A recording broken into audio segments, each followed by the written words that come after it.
Alright guys, Ecuador have just beaten Qatar by 2-0 in the opener of the 2022 Qatar World Cup.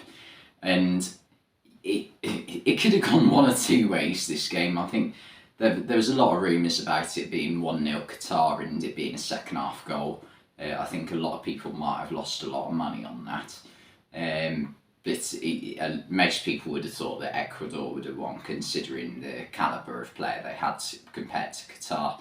And I mean, 90% of Qatar's players weren't even from Qatar, which, I mean, it's ridiculous, really. This is international football. You represent your national team. Qatar had Brazilian, they had Ghanaian footballers in their team, which it's bizarre, to be honest, bonkers. This is, meant to be international football. You represent the country that you're from. You don't, transfer countries just because a country wants you to. So, yeah, that's ridiculous in my opinion. And I know it's a bit hypocritical because one of England's best players, Raheem Sterling, is technically from Jamaica.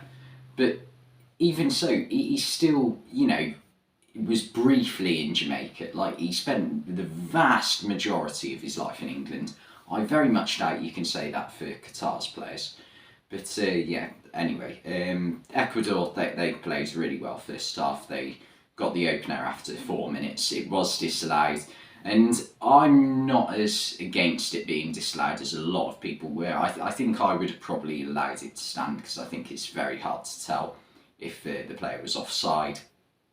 And it is one of them bizarre circumstances where the goalkeeper is actually ahead of the player, so there's only one player who's playing the attacker onside, but he isn't playing the attacker onside because you need two players, obviously, don't you? You need one player in the goalkeeper or two defenders, and there was only one defender, so yeah, technically it was offside, I guess. But it was correctly or incorrectly. It was a close decision, put it that way. But yeah, Ecuador continued piling the pressure on. It was Enner Valencia who put the ball in the back of the net for that goal, by the way. And if that had accounted, he would have had a World Cup hat-trick, which would have been some achievement for him and for Ecuador. I don't think they've ever had a World Cup hat-trick before. And Enner Valencia is already Ecuador's all-time top scorer at World Cups, and he scored 2 today. The first one, penalty, and it was a correctly given penalty. The keeper 100% took him down, and a really cool placement of penalty. Just walked up to it and basically sent the keeper the wrong way and just placed it into the bottom right corner. And the second one, really good header. A lot of power on it, and just arrowed it right into the bottom left corner, again giving the keeper no chance. And Ecuador were just by far the better side. Qatar are going to be by far the worst sides at this tournament. I think, to be honest, I'll tell you what, I want a new rule. You cannot host a World Cup unless you have qualified for the previous World Cup, if that makes sense. So, although the problem with that is, with Qatar, they need time in advance to build the stadiums. But if you're having to build stadiums for a World Cup, should you be hosting a World Cup? That's a question in itself. If it was in England wouldn't have to build stadiums, nor would America in 4 years' time, nor did Brazil. South Africa, I think, maybe had to build a few, but you shouldn't have to build 10, 11, 12 stadiums to host a World Cup. But yeah, second half, Enner Valencia got injured towards the end of the first half, managed to carry on for the majority of the second half, but before being taken off, which wasn't nice to see considering he had a good game up until his injury.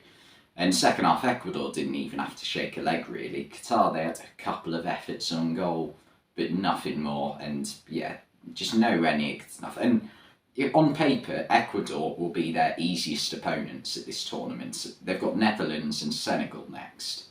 So it's going to be tough for Qatar. If they can score a goal, that'd be an achievement, because otherwise I think it'll be a bit embarrassing if they lose every game without scoring a goal at their probably only World Cup, because they're not a big enough country to produce the amount of footballers needed. So that's why they're having to ship in players from other countries, like, I don't know, train them in their academy for a few years, get them playing in their domestic league in Qatar, and then play them in the national team instead of people who are actually from Qatar, because they're not a big enough country to host a World Cup is the main thing. I think only 50 years ago they had 120,000 people in the country. That is the same population as the town that I live in, Shrewsbury. And I cannot imagine having to pick an 11 of footballers from Shrewsbury to go to a World Cup. I mean, Shrewsbury has produced some good footballers in the past, Joe Hart being the main one, the obvious one. But, you know, it's just not right, is it? And yeah, Ecuador just strolled through the second half, got the 3 points, and that was the end of it, really. But yeah, this could turn quite bad for Qatar, I think. I cannot see a way they score a goal without, let alone get anything out of a game. But yeah, obviously the main thing to look out for English fans in Ecuador's team was not only Enner Valencia, who previously played for West Ham and Everton, but also 3 Brighton players, Purvis Stupinian and Moises Caicedo, and also Jeremy Sarmiento came off the bench towards the end of the game as well. And all 3 had decent games, but Ecuador just never had to go out of third gear, really, to be honest.